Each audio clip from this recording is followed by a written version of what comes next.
I'm Jennifer Boylan, and this is our Springs Homes for Rent monthly newsletter. We are going to take a quick look at the market, talk about a new law taking effect on January 1st, and share what's happening with the homes we manage. Let's start with the rental market stats from both here in the Pikes Peak region and across the national market. September did cool off. Across our region, the average asking rent was about $22.20 a month, but the homes that actually leased went for closer to $2,000. That's roughly 10% lower than what the landlords were asking. This gap shows how the market is adjusting after the busy summer season. That's about 3.8% lower than August and just under 1% higher than last September. We are in the process of giving back some of the summer's gains, but the market floor is still solid. 3-bedroom single-family homes, which make up most of what we manage, averaged $22.99 in September. That's down a bit from August, but still slightly higher than a year ago. It's a slowdown, not a slide. Nationally, single-family rents are up 1.5% to 3% year over year, depending on the source. The national median price for 3-bedroom homes is about $2,135. Here in our region, the median is $22.20, a bit higher, but our growth is slightly below the national pace.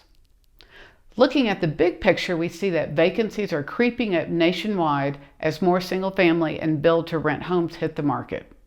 That extra supply gives tenants more options, and it limits rent growth. We're feeling the same effect here too. The bottom line is that we are steady, not surging.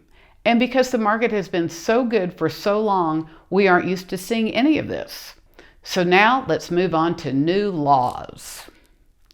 The Colorado State Legislature was busy with new property legislation in its most recent session. Lawmakers have already adjusted the new portable tenant screening rules starting January 1st. Two things matter. First, applicants using housing subsidies will have portable screening reports without credit scores or credit history.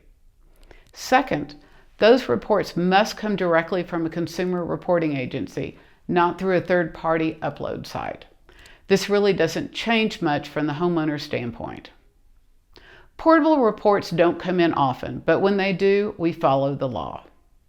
We accept the report, but we still run the applicant through our own process. But we do not charge an application fee. We just cover it so we can keep our screening standards consistent. If you would like to learn more about this law, you can visit our blog and read more. There is a link in the newsletter text.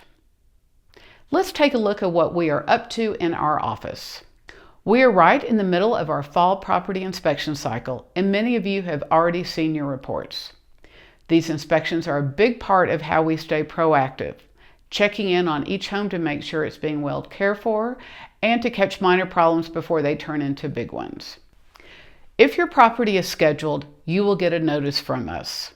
If we have already been through, you will receive your inspection report soon. Now we are going to address the elephant in the room. The market is really slow. If your property is currently vacant, it's important to be strategic about how you fill it. The goal is to stay ahead of the market, not to chase it. Pricing too high at the start and then dropping the rent later only drags out the process. We are past the summer rush now. If you are holding out for the rental amount that you got last year and your property is sitting vacant, please know that the market has come down, and if you just drop it a quick $50 or $100, it may not do anything. Price for the market we're in now, not the one that we remember. Once your property is leased, the focus shifts from filling vacancies to keeping great tenants in place. As we move into the slower months, retention matters more than aggressive rent increases. Keep renewal adjustments modest, about 1% to 3% in most areas, and 2% to 4% only where performance and demand truly support it. That approach keeps quality tenants in place and avoids the cost and downtime of turnover. At Springs Homes for Rent, we continue to manage your properties with care and expertise. Our team stays current on legislation, keeps every process compliant, and markets strategically to keep vacancies low. You can count on us to stay ahead of the market, protect your investment, and keep you informed. We will be back next month with the latest update on how the market's performing. Happy Thanksgiving.